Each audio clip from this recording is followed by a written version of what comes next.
Welcome everybody to this meeting of talking about socialism from a Marxist point of view. My name's Soraya. I'll be chairing tonight's meeting. This is one of our regular fortnightly Zoom discussions. We've been holding them every other Monday since March of 2023. Tonight's discussion is on reform, that is the party, not reformism. And it'll be introduced for about 20 minutes by Stephen Owen. Before I call Stephen to introduce the discussion, just a few matters of business for those of you who aren't familiar with our discussions. Once Stephen's finished his introduction, I'll open the discussion up for contributions, questions.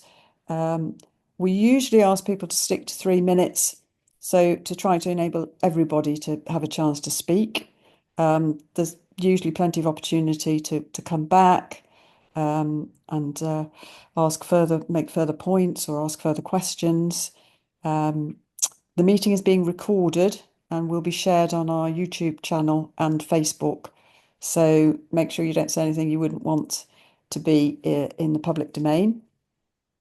For those of you who are watching on YouTube now, please press the subscribe button and the like button and post any comments under the video. And that's way we can build recognition for what TAS is and what we're trying to do. So without further ado, I'll now ask Stephen to introduce tonight's discussion on reform. Thanks, Stephen. Hi, comrades, and thanks, Soraya. So I think, first of all, before beginning, there's a couple of things I'll mention. First is that this kind of introduction will essentially be a kind of shortened version of a piece that I'm currently working on about Reform UK that'll be published on the TAS website very soon. It also refers to an article I wrote recently about the new Labour immigration policy, which, again, if comrades have read it before, I think some of that is unsurprisingly relevant to the issue of Reform UK. So, of course, I think as everyone is probably aware, a discussion like this, it comes in the context of reform appearing to be a very significant political threat to both the Labour government and the Conservative Party, of course, very much from the right.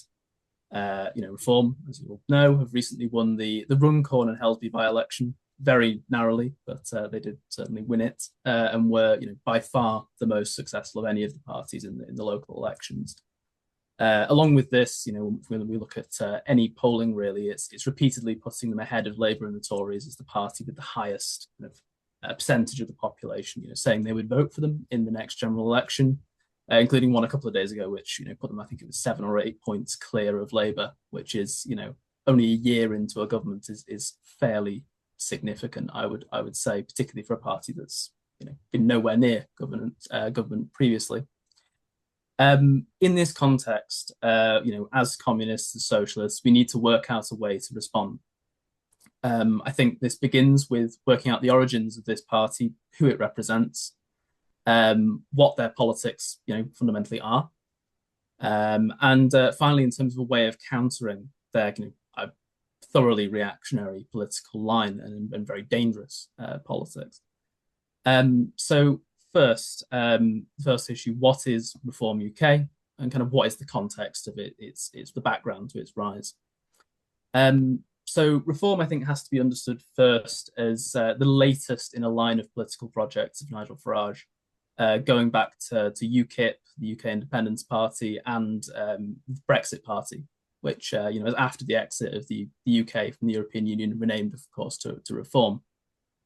So the party, I would say, follows much the same basic politics as those two other organisations. Nigel Farage has even characterised what was then the Brexit Party as having basically the same politics as UKIP, but without the links to the online or kind of street far right, which UKIP had developed after Farage ceased to be the leader. I think the major distinction, first of all, with Reform, unlike the other projects of Farage, is it appears to be a very genuine attempt to seek political office in a way that I don't think was true of UKIP and the Brexit Party, which were, by and large, they were single issue parties who sought to push Labour and the Conservatives towards their position on, well, it was pretty primarily the European Union and anything which was kind of embodied in that, be it immigration, be it things like the status of the British fishing industry, things like this. So this was highly successful in both cases. In the case of UKIP, I think the rise of that party pushed David Cameron into the referendum on European Union membership, both because UKIP were taking votes and MPs from the Tories, and were also exposing significant divisions in the voting base of the Labour Party, which David Cameron saw as a way to exploit and to potentially win the 2015 general election. In the case of the Brexit Party, I don't think you can separate the rise of that party, which again at one point was very briefly topping the polls in 2019, from the Tories selecting Boris Johnson as leader and Prime Minister and going for a significantly more decisive break from the EU than Theresa May had been proposing, which in the end led to the landslide victory in the 2019 general election. Obviously, following Brexit, this presented a significant problem for Farage and for generally that the kind of the British populist far right, etc. There was the lack of a single issue to essentially drive the party message. So initially, upon the renaming of Reform, there were a number of issues which they almost tried to substitute as a single issue. So they briefly became kind of very concerned with being anti any sort of protections against coronavirus, any sort of lockdown, and then attempted again to go after kind of net zero climate change proposals. Both of these were very unsuccessful, I would say, as neither issue is really particularly viable for a party to stand on in this country, and they didn't really get anywhere. This is also made worse by Farage briefly leaving the party, leaving Richard Tice, who's currently one of the MPs for Reform, as the leader. The return of Farage and then the pivot towards immigration as the central issue, for Reform to kind of to campaign on, essentially led to a significant rise in the party. So immigration, having been kind of briefly sidelined as a specific issue due to its association with Brexit, which was perceived to sharply cut immigration by many of the people who voted for it, rose again, as kind of a major issue to the British public due to both a rise in net migration to just over, I think, 900,000 in 2023, which is largely driven by a kind of effective liberalisation of immigration rules for countries outside the EU, and a very kind of gross racist media scare campaign around asylum seekers arriving in small boats. So you had endless stories and BBC journalists almost camped out around the coast of around the coast, watching boats coming across the English Channel. Over the summer of, I think, a couple of summers over the last few years. Now, the result of this, is in the 2024 general election, Reform, they received 14% of the vote and returned 5 MPs, which is significantly more than any party to the right of the Conservatives has received, for a very, very long time. I'm not sure exactly how long that would be. And it was initially projected in the exit poll to be 13 seats. Reform also came second in a further 98 seats, which highlighted that there is very much the potential, realistic potential for much larger gains in the next general election. Since then, as has been kind of mentioned previously, they've risen further on the back of a massive collapse in support for both the Labour government and the Conservatives. Now, of course, this is presenting a certain challenge for Reform. Reform was, and to an extent still, quite a significant extent, still is very much a personal soapbox for Nigel Farage, something he's admitted very openly to kind of wanting. It is a party that's really modelled around his ability to appeal to a section of British society, to a point where Farage was for a period the majority shareholder of the kind of private company that Reform, kind of private company shell of Reform, essentially. Now, of course, this generally worked for the purposes of advancing a particular issue, Brexit, in the case of UKIP and the Brexit Party, to push the major political parties. really it is all about putting forward one message as much as possible, irrespective of how many votes it gets you, you know, constantly over and over again. But as the possibility of serious political power is now like posed, I think, very really by Reform's current position, it is having to become more of a kind of traditional political party. So Farage relinquished ownership of Reform this year, and there appears to be more of a move towards a party where the membership takes a more active role as it seeks to build in the areas it already has support in. There is also the issue of the likelihood that the success of Reform will drive a significant section of the Tory right towards the party. So already the party has the former Tory party chairman, Lee Anderson, who defected last year, I think, probably around just over a year ago. But there are persistent rumours of other politicians on the right of the Tory party defecting for obvious reasons. The Tory party is not in a very good position, is really, kind of doing a kind of, at the moment, seems to be doing a kind of pale imitation of the sort of politics of Reform. And is significantly less popular. Now, this does have the potential to cause issues, which could potentially lead to a bit of a crisis within Reform, primarily because there is a consistent theme of Farage falling out with whoever else is in a leadership position in his parties, which goes back to a split with the co-founder of UKIP in the 1990s, and very recently in the kind of falling out with essentially with the Reform MP Rupert Lowe, who now former Reform MP Rupert Lowe, over a whole range of issues seemingly, but kind of over allegations of bullying, which seem to be slightly there is a question over how legitimate they are. Put it that way. Now, and if a number of more prominent Tory politicians were to join, I think this would very plausibly create a similar power struggle inside Reform once again. Now, I say all of this to say that I think this isn't tremendously relevant to the general point. I think the possibility of Reform falling into a significant crisis before the next election will probably not be the end of Farage as a political force, nor will it signal the end of this sort of reactionary politics in the UK, for which Reform is really just a reflection of a wider global tendency.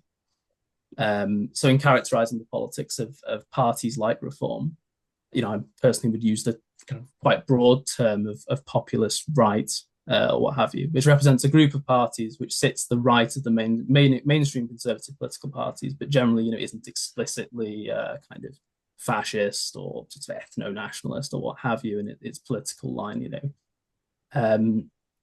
So what characterises the politics of Reform more generally is generally a mixture of very overt British nationalism on matters of immigration, law and order, and education, and the kind of small states, I suppose, libertarian, quote unquote, conservatism on most economic issues. So, considering first immigration, 2024 manifesto included its first policy section, its immigration policy, which kind of advanced a whole load of different quite significant measures. So, for instance, the freezing of all non-essential, in their words, immigration, things like a requirement of 5 years residency and employment for migrants to claim any benefits in the UK, amongst other proposals. And then on the other side, you get on the economy quite a very significant series of proposed cuts in taxes, government spending, and regulations. A lot of which is quite explicitly focused around the support of small and medium-sized enterprises. In the manifesto, much of those policies are, justified as saving small businesses, essentially. This also ties into, as well, to this kind of focus on increased support to British agriculture and fishing industries, which again has been a significant part of the kind of populist rights offer in relation to Brexit. Much talk about things like EU regulations, attacking British farmers and fishermen and what have you. And then when we get to things like law and order, for instance, there are significant proposals to increase the powers and numbers of the police, things like focusing primarily on the recruitment of former army members of the armed forces into the police, and this kind of And also, of course, in relation to the armed forces, again, massive recruitment drives and what have you. And alongside this are also these kind of, very bizarre, to me at least, kind of obsessions of the right. So, you get proposals such as, I quote this directly, common sense policing, not woke policing, which seems to encompass the kind of scrapping of all diversity, equality, and inclusion roles in the police, which is a kind of bizarre kind of importation of a kind of a part of US reactionary politics around these kind of essentially kind of human resource sorts of roles inside companies. Otherwise, well, in this case, the police. Otherwise, there are calls for things like a patriotic curriculum in primary and secondary schools, in which any discussion of British or European imperialism or slavery, and I quote directly again, must be paired with the teaching of a non-European occurrence of the same to ensure balance. Again, a kind of this idea that we mustn't discuss the actual history of our own country, without going on about how some other time in history, someone else has done something somewhat equivalent. And it should also be said that the manifesto, and in particular the policy announcements of reform since the election, are also attempting to play to economic issues typically associated with the Labour Party very opportunistically. So, for instance, there are policies addressing closing tax avoidance loopholes, which are part of the Reform Manifesto. And a few months ago, Reform came out in favour of the renationalisation of the Tata Steel plant in Port Talbot, which is due to close. And only last week, Farage said they would back the lifting of the two-child benefit cap, which is an issue on which the Labour Party have been under a certain amount of pressure from the left of their party for refusing to lift. And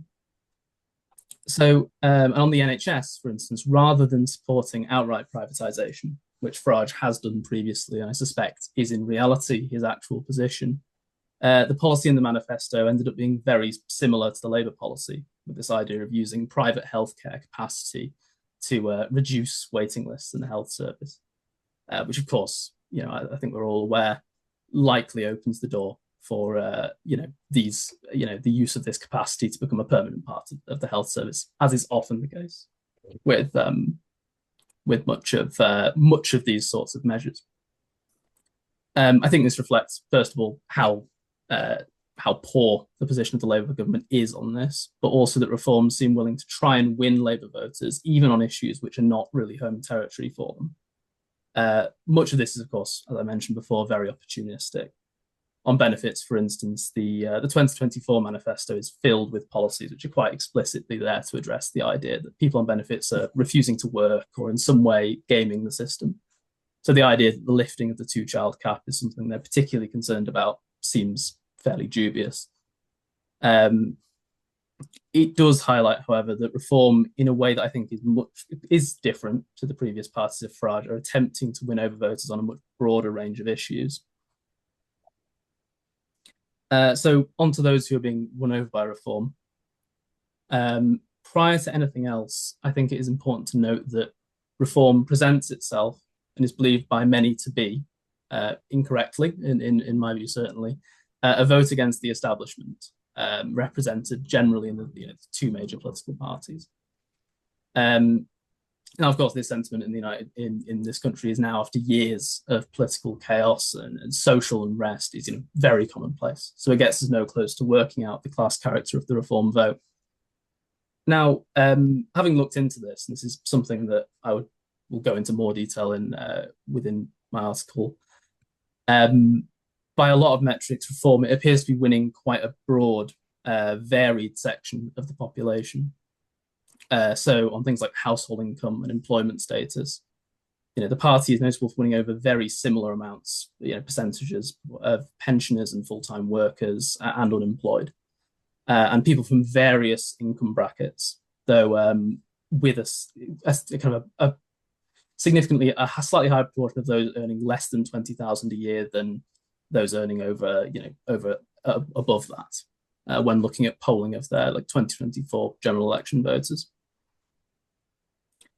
I think, again, this is something that is discussed at greater length in my article, but it seems to me that Reform is winning over heavily two sections of voters from looking at polling on this issue. Is first, this is a section of the middle class, particularly those who own small businesses or are successfully self-employed, which is really one of the traditional voting bases of the Conservatives passing over to Reform. Kind of unsurprisingly, given the massive kind of crisis of confidence in the Conservative Party after 14 years of government. But it's also clear that a significant minority of the working class are being won over to Reform as well. And while there are numerous statistics to back this up, I think a clear way of looking at this is where they are winning seats in Parliament. So places like Boston, Skegness, Clacton, Ashfield, etc., broadly speaking, are working class towns that have been characterised, I think, correctly, as left behind by the political class in this country. This means broadly that if they've been left in a state of long-term decline as industry has left, high streets have emptied, and communities have become increasingly kind of fragmented and embittered, really, quite understandably. And that Reform UK are winning in these areas, it reflects a very fundamental weakness of the modern workers' movement to represent these problems and to provide an alternative to the kind of very reactionary explanations provided by Reform. And the result of it is very clear when looking at the major issues that drive people to vote for Reform, in that there is one dominant issue for Reform voters, namely immigration. I think this is quite clear from generally speaking how Reform present themselves, but in recent polling, I think 78% of Reform voters viewed immigration as being among their top 5 issues, with the other remaining 4 issue of the top 5 being inflation / cost of living, NHS and crime / antisocial behaviour, and managing the economy. So, I'll be brief. I'm slightly running here a little bit, but on the question of how communists should respond. So, I think the first is that the response to the populist or indeed the far right must begin with a political response which is clear and unambiguous in response. So first, in speaking to those voters who are considering or are voting for Reform, we have to be clear that Reform, by and large, is no different to the major parties. Many of their voters view Reform voters as in some way rejecting.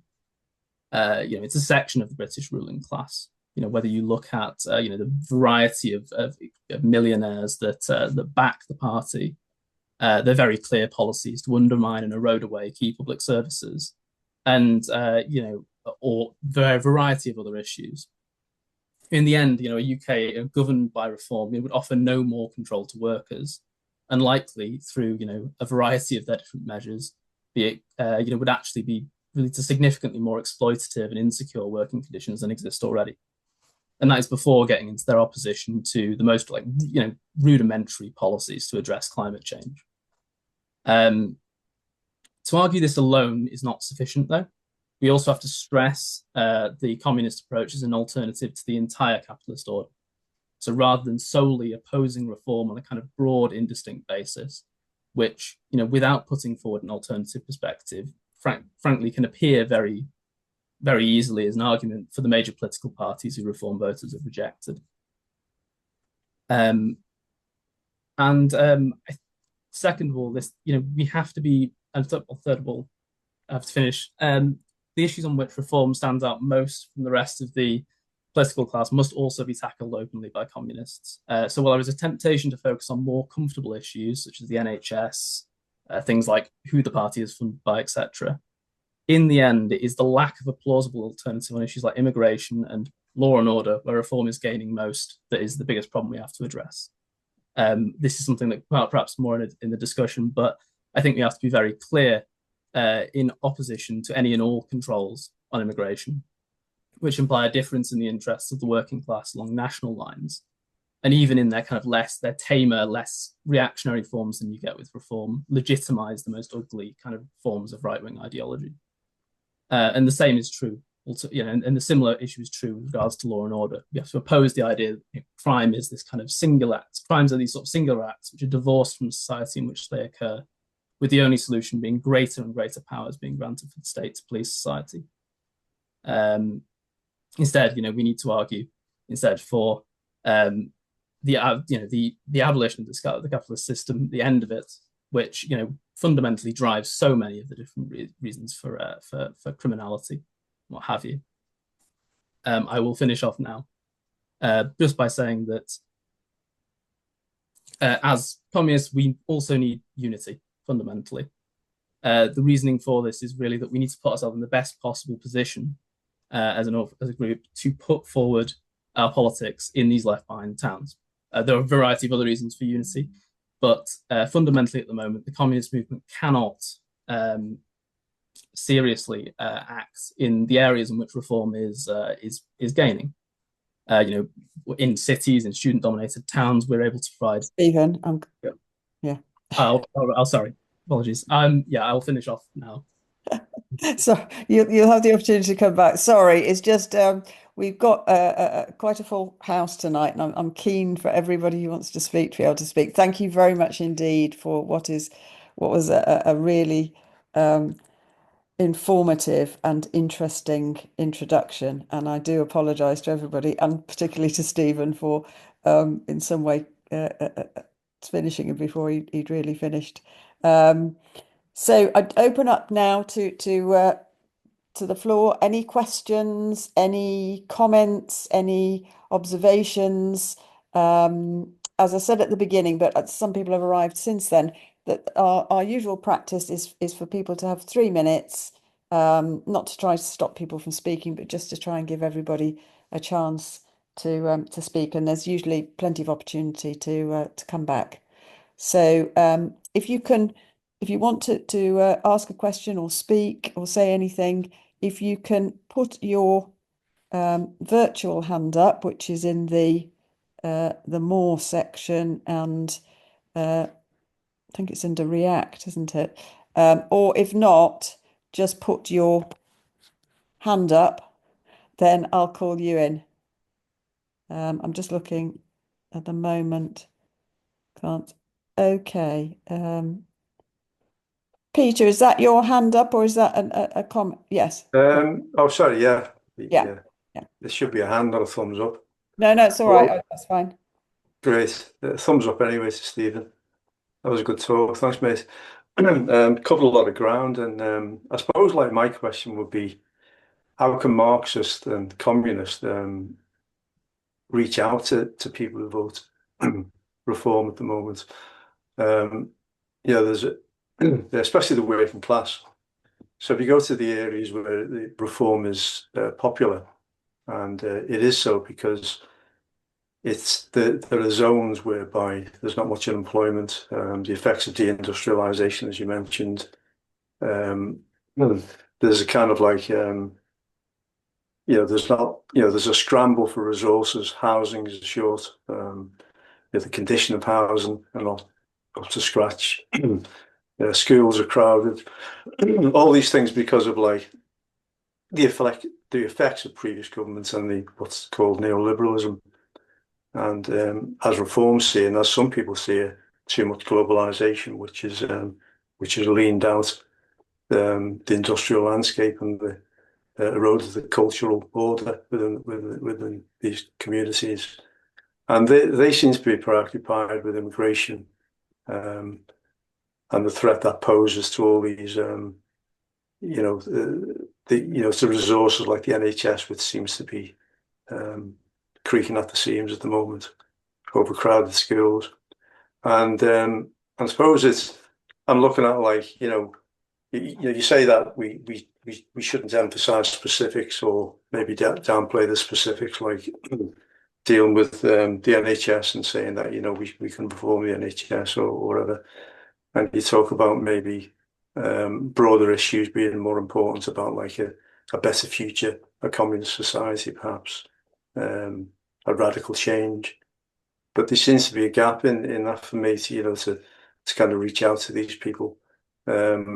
the left, there's been a vacuum because of Corbyn, the failure of Corbyn, and it was not like something that surprised Marxists that the Labour Party would fail that way, that way. But nevertheless, there's a vacuum on the reformist left now, and that's being taken, as you mentioned, by Farage with certain policies. Maybe it'll be the case that Farage and Reform will shoot themselves in the foot anyway because of the contradictory nature of the policies that they're pursuing. Because on the one hand, they are giving something to working class, but in other policies, they're taking it away. They're promising cuts in welfare spending, which is going to reduce benefits. Well, going for taking the cap off child policy and so on. While at the same time, they're thinking of privatising or partially privatising the NHS with talks of bringing in the private sector, giving them kind of subsidies to work within the NHS and tax breaks and so on. Well, I think going for another system as well, which is based more on private insurance policy now. So there's a lot of like hotspot policies which point different ways, and maybe they will shoot themselves in the foot. But there has to be an alternative. We have to build it.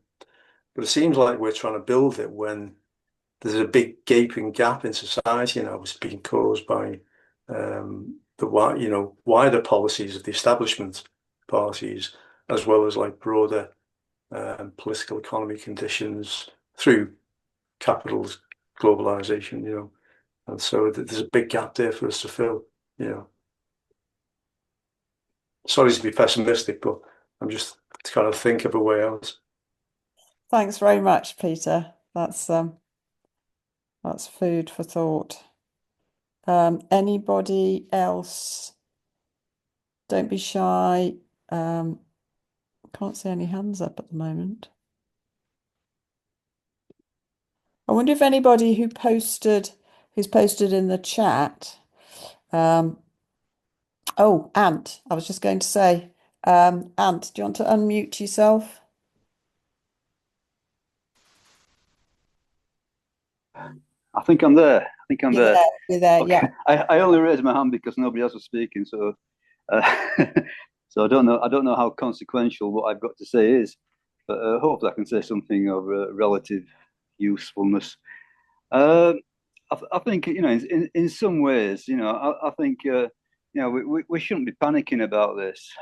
I wouldn't say that the rise of reform is that much of a big deal in some ways. Why am I saying this? Obviously they're a nasty outfit, but all the possibilities are pretty much in the same vein. We're not going to get anything out of the parliamentary outfits now. We're not going to get anything out of capitalism now, apart from erosion of our conditions and a worsening panorama. So whether that is delivered by reform or the Labour Party or the Conservatives, seems to me to make very little difference. I mean, I can remember when I was a bit younger. Probably one of the things that brought me to sort of like a political thought was the 1981 riots, and I remember at the time that there was over 40% unemployment amongst the black population of Brixton as a background to the 1981 riots. The racism's there. The horrific conditions are there, and I think that the future is only going to bring worse under capitalism. I think that the speaker, was it Stephen, which gave a decent speech. A lot of it I agreed with, but I think at one point he was speaking about Farage's crackpots to ideas about education, but I'm going to say that education under capitalism is always going to give a distorted brainwashing that creates illusions in the viability of the system, and it's never going to equip the working class with a true view of reality. That reality being that capitalism offers nothing but incremental exploitation and is on a trajectory to absolute catastrophe. Left unchecked, the most likely outcome is World War III and extinction, and that is probably not the only way that capitalism threatens us with catastrophe and extinction. I think that I think the worst thing that we can do in some sort of a knee-jerk reaction to all of this, and I think this is learning from the past. I think the worst thing we can do is sort of like throw our hands up in horror, say the fascists are coming, let's abandon revolution and let's get in bed with the democratic ruling class, the nice cop, or the acceptable face of the ruling class. But there is none. There is no acceptable face of the ruling class, and I think that is what I've been trying to say all along. There is no acceptable face of the ruling class anymore. There is nothing that offers. There is no fair capitalism coming. There's nothing but worse coming for the working class. And I think I live in the former coal field in South Yorkshire. As I mentioned in the chat that I know Barry Biddle, we met in Sheffield. And the area where I live, it's classic terrain for the overturning of the Labour Party and some outfit like Reform coming to power. But what are we supposed to say? Vote Labour? No, I won't say that. I won't tell people to vote Labour. Vote Tory. Yeah, when I'm dead. Yeah, maybe. Over my dead body. Yeah. No chance whatsoever. I think that all in all, the parliamentary game is not one that we can really win. Maybe at some point in a distant future, I'm not discounting using Parliament in some fashion. But as things stand, we can't win the parliamentary game. It's a game of funding. Yeah, it comes down to money. Yeah. It's not. So I'm not saying I've got pure ideal. I've got pure ideals, and I want to consider Parliament. I'm saying that the material reality is that Parliament's a closed door to us. We just haven't got the funds to fight on that terrain.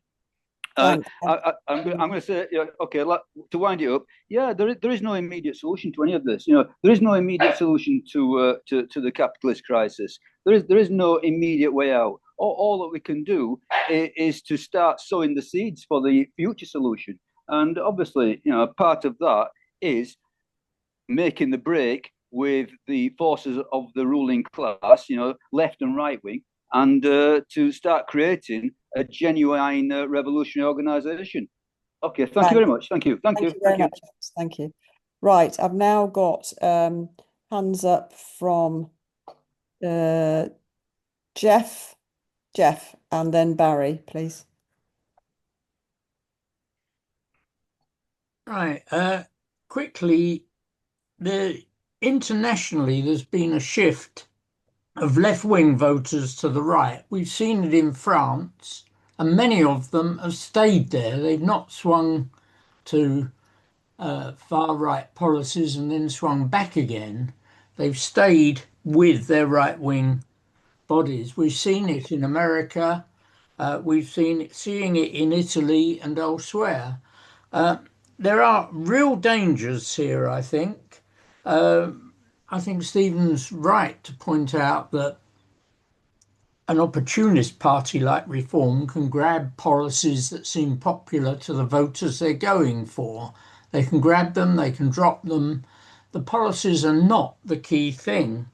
The key thing is a new far-right movement, and this is a real danger for us. I think Ant has considerably understated it. The problem is the alternative, and it requires a real socialist alternative putting forward viable policies. Without that, we are in trouble. Where I would agree with Ant is that if at the first sign of danger we say vote Starmer because he's better than Farage, we are in great danger. But I think that's the key to it, that we have to create a viable socialist alternative that working people see as viable, Without that, I think we're sunk. Thanks. Thanks very much, Jeff. Barry, you unmute yourself.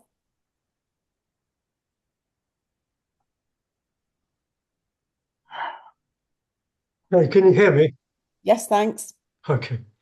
Well, I'd be interested in Owen, Stephen, expanding on the point about the nature of reform.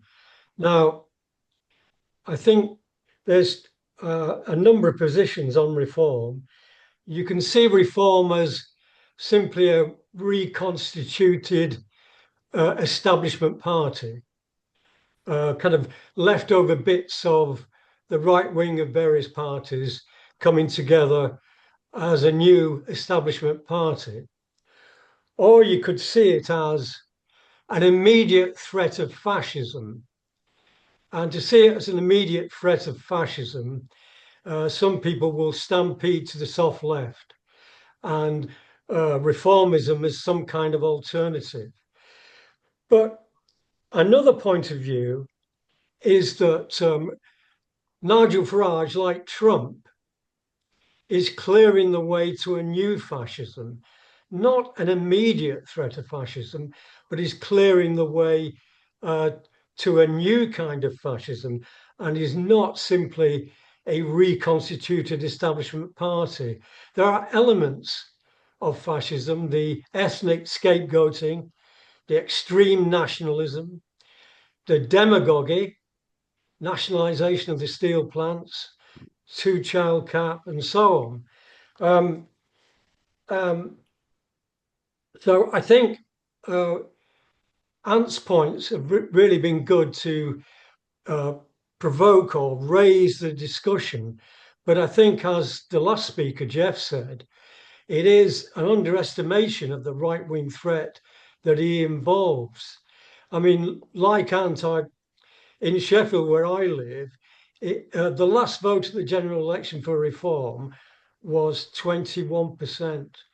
And there are many people who put racist arguments forward in the locality, in the local pub, for example.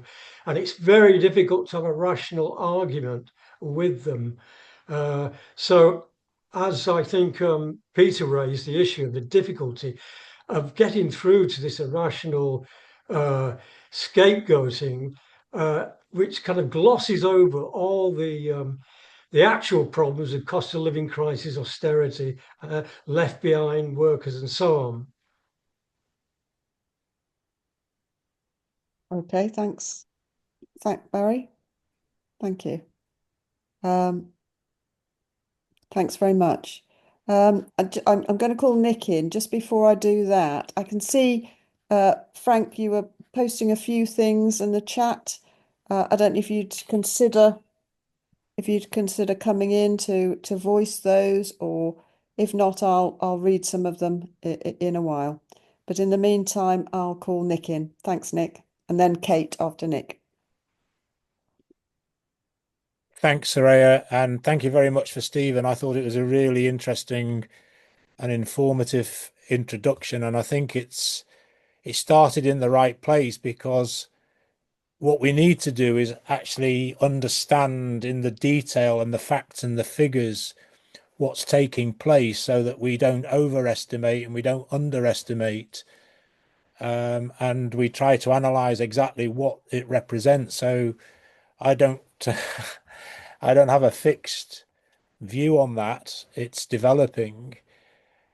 I think, first of all, it's important to differentiate between the different types of right-wing ideas. They're not all the same. Some are more extreme and more dangerous than others. I say that as a communist. I say that as somebody that wants to change society. And I think that the only way that we can deal with the problems that are facing working class people is actually by having a new society.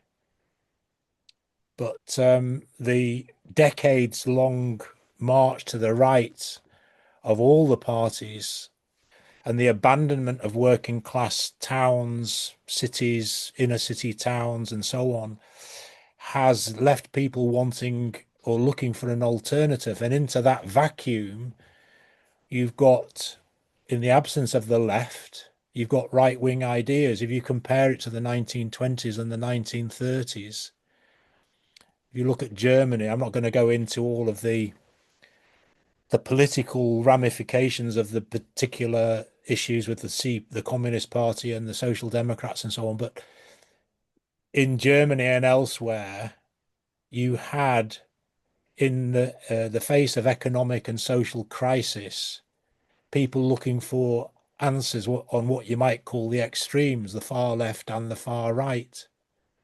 In the modern world, we have the far right and the right-wing populist parties, and there's an interesting debate about how we characterize each of those, but we have nothing on the far left. So the only anti-establishment, the only anti-systemic positions apparently are coming from the far right, against the elite, against the establishment. It's the right-wing demagogy that Jeff and Barry have just described, Peter as well, and Stephen described very, very well. Where is the voice from the left? Where is the anti-establishment, the anti-systemic argument? So I think we as communists are in a difficult position because we can see what's going on, but we don't have a big enough voice. So I think that Stephen's point about trying to get and work together, not with the reformist left, although that is an important part of our opposition to the far right and fascism, but we as communists need to get our act together. We need to find a way of presenting our arguments and our ideas in a way that does resonate. How we do that needs a lot of discussion, doesn't it? About how you present your arguments and your ideas without falling into the trap of appearing to suggest that there's an answer within the system, but also not making them so abstract as to make them unreal. We need money, we need literature, we need papers, we need branches of a mass communist party in places like Runcorn, in Stoke.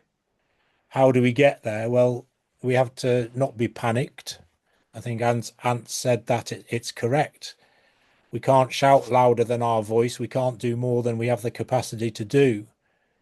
So we have to find a way of reaching working class people and drawing them to our ideas, and then going back to other sections of the working class and presenting those ideas. So it's urgency and it's patience. Thanks, Nick. Thanks. Thanks. So before I call Kate in, I just want to read a little. Frank posted, the Socialist Alliance 20 years ago would have been a good springboard, and now look at the left. Pathetic amateurism. The emotive issues are unemployment and the boats. How are the left going to deal with this? The left don't mind foreign workers, but explain that to the unemployed and the disenfranchised. I think we've got 2 years of the reform bullshit, then people will realise that Farage, etc., are really rich tossers that are not going to help them. But the left has to start from scratch when we could have started 20 years ago. Okay, just wanted comrades to think about that. And I'm going to call Kate and then Richard after Kate. Don't forget to unmute yourself, Kate. Yeah, can you hear me? Yes, thanks. Okay, yeah. I'm not going to come up with a solution really. I just wanted to speak kind of from experience. I wanted to thank Stephen for his article as well, and what he said about immigration controls. I think that's really courageous to say that. And I was recently at a meeting with Ken Loach, and Ken Loach was really backing off that. I was quite surprised actually. Well, I shouldn't be surprised, because I remember I raised it a long time ago at a meeting, and he was no, but he was saying we have to be very careful. We don't want to sound too extreme. But what I wanted to say as well is that all this stuff is already there in the fabric of our society. And I work to support people in prison facing deportation, and they're kind of seen as the worst possible example of a migrant or a refugee. You know, they're really sort of seen as quite, they get a very bad press. And 2 people got refugee leave to remain that I was working with, and it should really be like something to celebrate. But what happens is you get an eviction notice from the place you're living. Then you try and actually get the council to take you on, and the councils now have a policy that anyone who's single, they've got no resources for them because of the housing crisis. So their situation isn't even considered properly. And I had this client who is Iranian who'd been abused and violated in Iran because he was a Christian, and they wanted to know his whole immigration, his whole housing history in Iran. I can't believe this. When I made a homeless application, then they refused him on a telephone call, and then they gave him a housing plan which was in English. And when I complained about all this, and I said, what support is there for him to deal with this housing plan? I said, because I don't have the time to deal with it. And I was told that he was a man and he needed to grow up. And he didn't even speak any English. You know, he just needed to man up really and deal with this. And then there was a charity which was linked to the council, which was supposed to be helping homeless people. And they said to me, well, he's not the first refugee we've seen, meaning, you know, don't make a fuss about him. So I kind of found this quite shocking. But that seemed to be a sort of policy that was, it wasn't really acknowledged, but it was there in the council already. So, you know, that was Bromley Council. So I'm not kind of surprised really that when we have, we've had years and years of austerity, you know, people feel, and we've had all these rising living costs, people feel so angry and so disenfranchised that they'll kind of build on what's already, you know, what's already there, not meaning to. I live in Kent, and you know, constantly the fascists are visiting us, and there are uprisings about migrants, and I hear people speaking on the street saying things like, oh, I heard before the elections, oh, the reform is a good option, you know, thinking about voting for reform. And I kind of, and talking about migrants in quite a disparaging way. But also when that happens, there's always an uprising as well from local people. So it's very mixed, but it's kind of encouraging that people will organize and call a demonstration or call a celebration of refugees or something. So it's kind of, I think it's reached a point that makes you feel quite despairing. But, you know, we mustn't give up. And I think it's really important. I mean, I used to do a lot of campaigning, but I only really do this now on an individual basis through my work. But I think solidarity with migrants is really, really important, you know, and just that human thing of standing by somebody. But it just has to be done in conjunction, solidarity with the whole of the working class, and, you know, people who feel so dispossessed, who were actually have citizenship and were born here and everything. Thanks, Kate. Sorry. No, thank you very much. Richard. They remove the 2-child benefit limit, restore winter fuel payments, raise the basic rate or threshold to 20,000. This sounds like Corbynism getting brave, doesn't it? But throw in a marriage tax break, and of course you realise this is Farage's platform at the moment, what he's coming out with. Why is it surprising that this kind of policy is an appeal to the working poor in Britain? It's a rational choice for them to support what Farage is offering as his platform. It's more money for people who are desperately poor at the end of every week, waiting for their next salary to come in, their next wage packet to come in. And also, of course, attached to that is the suggestion that we that Britain returns to a former world, the world of the 70s, the world of the 80s, where more conservative, none of the socially conservative, none of the radical ideas that are broken into the world, such as identity politics, such as rights for trans people, they're not there. You can see how to a slice of the working poor, the comfort of the past and the offer of more money is a perfectly reasonable, rational thing to go for. Why not? Because what do we offer? Well, and tells us that in fact there is nothing we can offer, that capitalism is in serious crisis. You didn't say terminal crisis, but the last days of capitalism are how many Marxist writers consider our era to be, as you know. Unless you're a group like the SPGB, who say that socialism tomorrow is a rational choice, you just need to stick your hand up and vote for it. What is our offer? Jeff suggested that we needed a clear program to offer, and of course it's been suggested that we should have started 20 years ago. But offer what? What is the program that will sound like social democracy, that will improve workers' living conditions within the capitalist order that we currently have, particularly with a more and more integrated world economy? Isn't it fairly clear that if any kind of government that tipped state resources towards workers, or that put the squeeze on the capitalists out of a class commitment to side with the interests of workers against the bourgeoisie, that such a government will come under a ferocious international attack. So I'm not clear exactly what we stand for, or what we can say we stand for, other than a direct move towards communism or socialism, and that isn't a program you could sell on the doorstep in the period running up to a general election, which is the kind of reason we have been talking about program this evening. Thanks. So where do we go? Sorry, yes. Yeah, where do we go? Where do we go? So thank you. Minnie. Hi, thanks.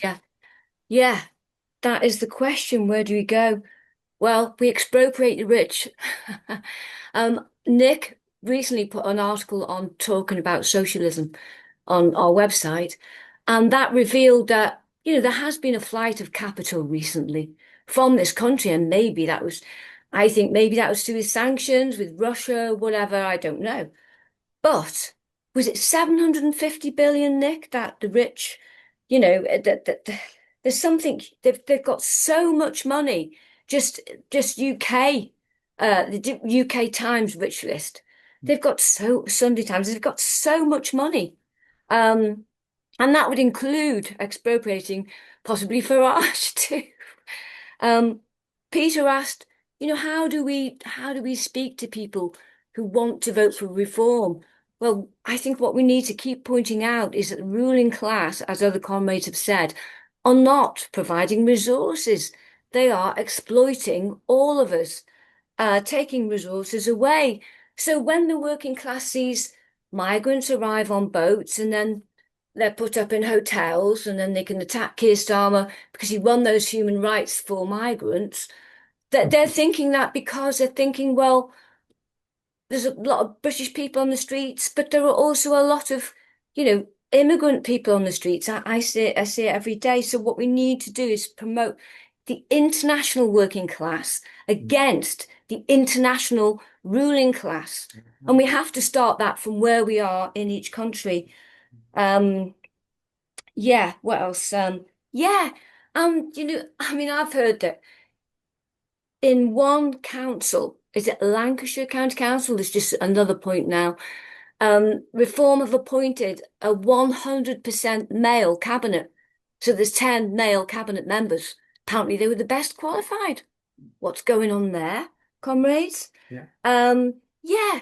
And I read a post today, something about, Labour is getting into, and obviously Farage is promoting the culture wars, a la Trump. And now, of course, who's getting on the act? Blue Labour and Starmer. So really, there are enough resources even now for everyone. The Sun newspaper scapegoats migrants all the time.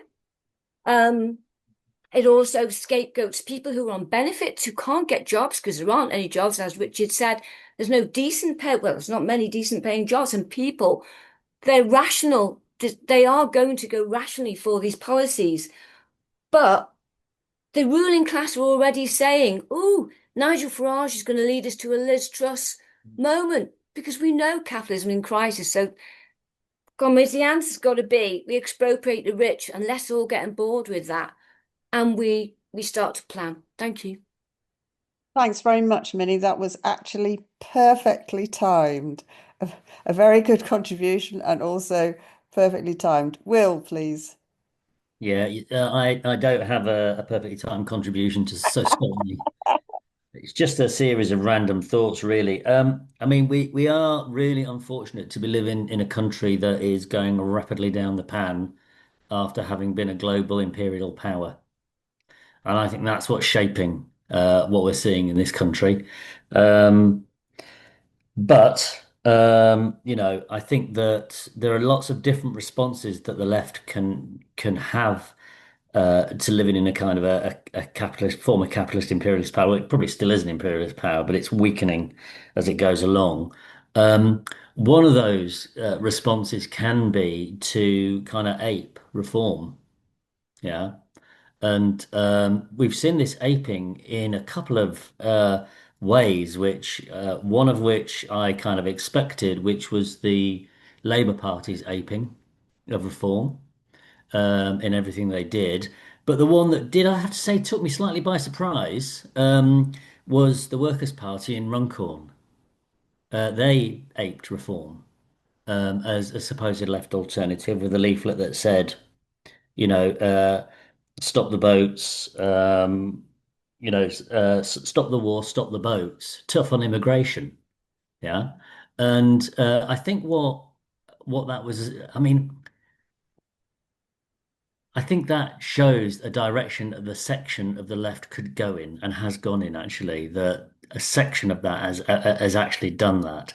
And I think our only response to that can be, I mean, happily they got 600 votes, didn't they? They got absolutely smashed to pieces, which was fantastic in one sense.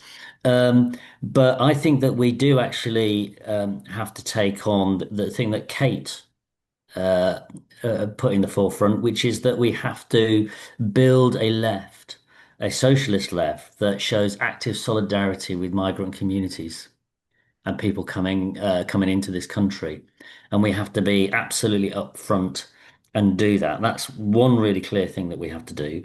I think the another thing we have to do, and it was I think Richard said it. What's our offer?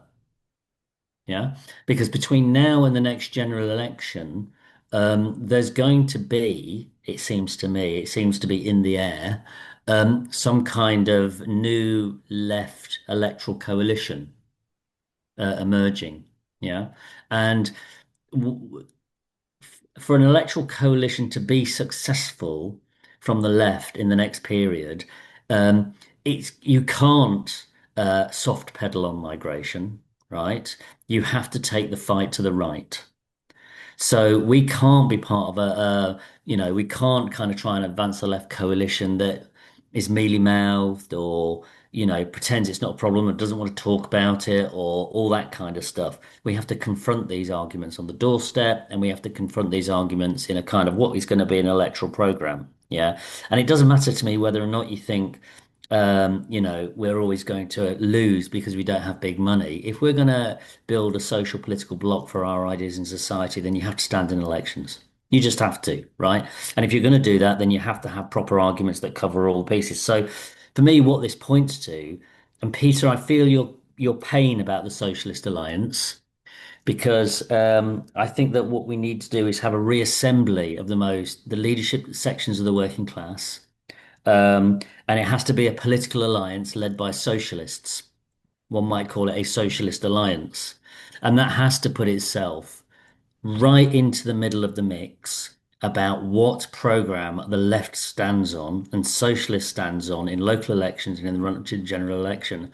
And by putting such putting a platform together of social and economic demands that resonate with working class people, we can break a section of those working class people who have orientated reform because there's fuck all else out there, right? And we can bring them back over and we can mobilize sections of the working class who are demobilized by the defeat of Corbynism. Thanks very much, Will. That's good. Okay, I do want to give Stephen time to come back. I can see that Barry and Nick. Okay, Nick's saying no. Barry, I can give you. I've actually, I confess, I've been giving people 4 minutes because it's been such an interesting discussion. But I'm just keen.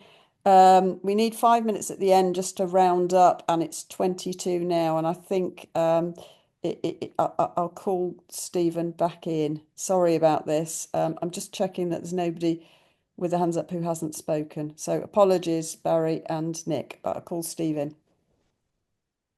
Yep, thank you, everyone. This has been a really handy discussion. I think it's extended out a lot of points that were made in the introduction and made some points that are entirely different to anything I was saying. I think the main things I'll address, I think, first of all, is the question about how significant I think reform, the rise of reform is. I think on this, I personally would lean more towards the argument that it is quite significant.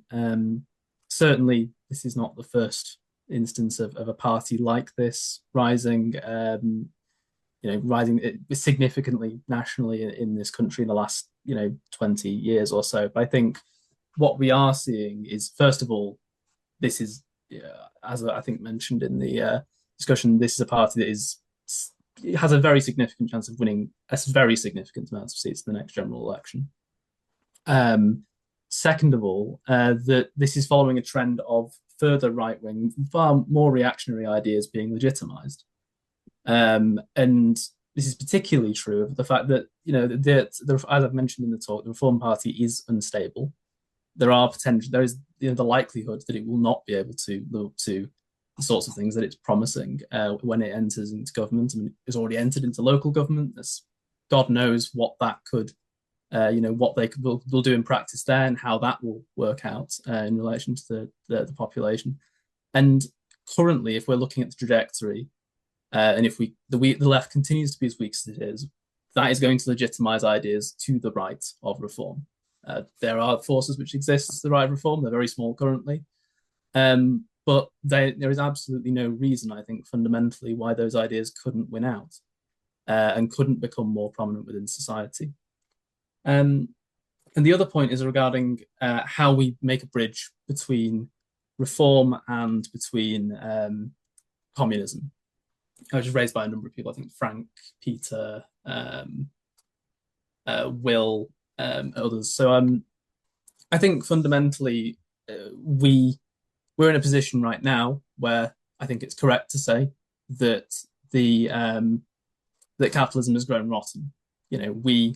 There is no fundamental reason besides a question of consciousness as to why we could not have, and the organisation of a communist party to represent and fundamentally reflect the working class as general interests for communism to not occur. But we're very far away in the question of consciousness. So I think there has to begin, first of all, with putting forward these ideas clearly in a way that I think most, frankly, I think has not generally been true of even most communist organizations when it comes particularly to electoral campaigns, where a lot of it is really aping the Labour left. And second of all, it comes with unity. with the ability for communists to actually come together under a single organisation, and to be able to actually, and to be able to to exist together without few splits, to be able to constitute a powerful national organisation which can put forward our message, and our, I would argue, concrete solutions to problems like immigration, like law and order, like the NHS. I think that is fundamentally the step that we have to take. I think that's all from me. Oh gosh, that's thank you very much. That was less time than I had anticipated. So that's very brief. So apologies to those that I kept out. I would, yeah, we've actually got 15 minutes left. It'd be a bit odd if I brought people back in. I don't know. There are lots of. So Frank has put something which is really pertinent to us having these discussions, because I'll read out the next discussions that we've got in a moment, but we want you to not just join us in discussion, but join us as in joining talking about socialism from a Marxist point of view, because we think that we do need the discussions that we have are for us to clarify our ideas and as a tool to actually intervene to bring about the transformation of this capitalist society into a different one, and that is a communist one. There are various questions that were raised in the course of the discussion. Are we in the last days of capitalism? I think that capitalism, without being overthrown, will trundle on. And of course, what that means is a Third World War. We're already seeing how our planet is being stripped, and what it will be reduced to if capitalism continues is bad enough as it is. Do we need a programme that sounds like social democracy? Well, I think some comrades have come in on that. And what do we need? How are the workers, a comrade put in the discussion, how are the workers going to organise against a really nasty organised ruling class? Well, I think a vicious, nasty. And I think that we have to be answering all the questions that come up, opposing all of them. Kate raised the issue of sadly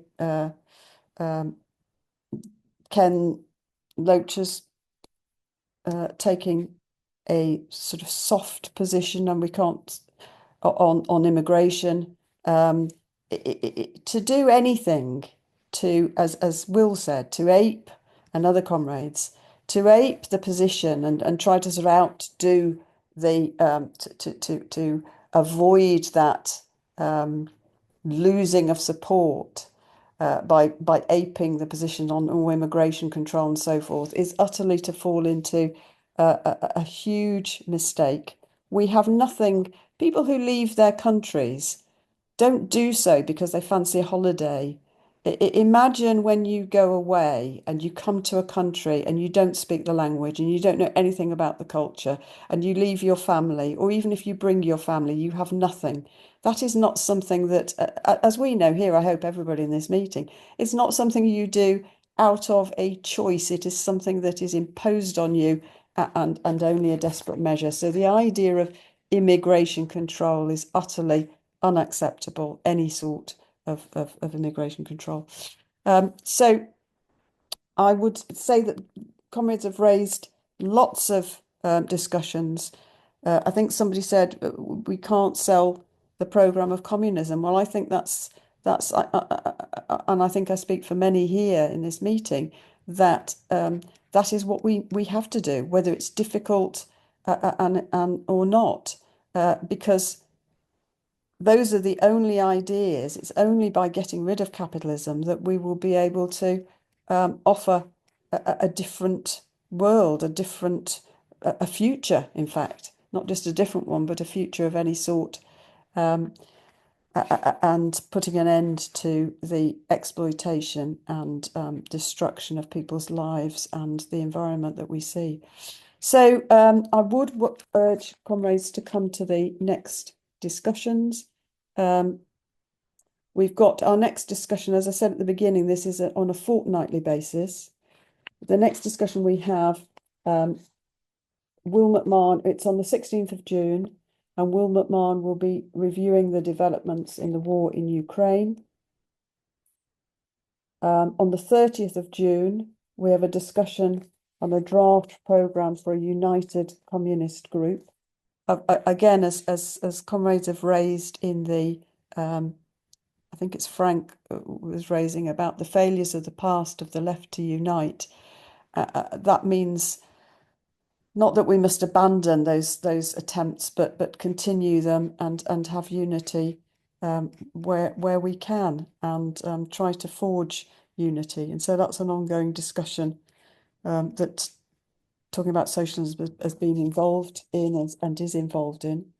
On the 14th of July, Bastille Day, we're having a discussion on the French Revolution, how it came to be, what happened, what went wrong, and what relevance it has for us today. And for the moment, those are the discussions we've got lined up. But as I said, I would urge comrades to join us, not just for the meetings, but to join talking about socialism and become a part of talking about socialism. I don't know if there are any other no other extra points to raise. So I just thank everybody for attending. Thanks very much for all the contributions. Just want to make sure that I haven't there's an ongoing discussion, but I can't Kirsty raised a pertinent point. Farage's bill saying that he wants to get rid of people who are migrants for a while living here. Does that mean we get rid of Farage because he's of French and German heritage? Well, I would say whatever, not because of his heritage, but just get rid of him. But it's a good point. Yeah. So on that note, I will thank everybody for attending. Apologies for curtailing anybody's discussion. Stephen wrong-footed me by taking less time than I thought, but I'll end the meeting, and thanks everybody for attending.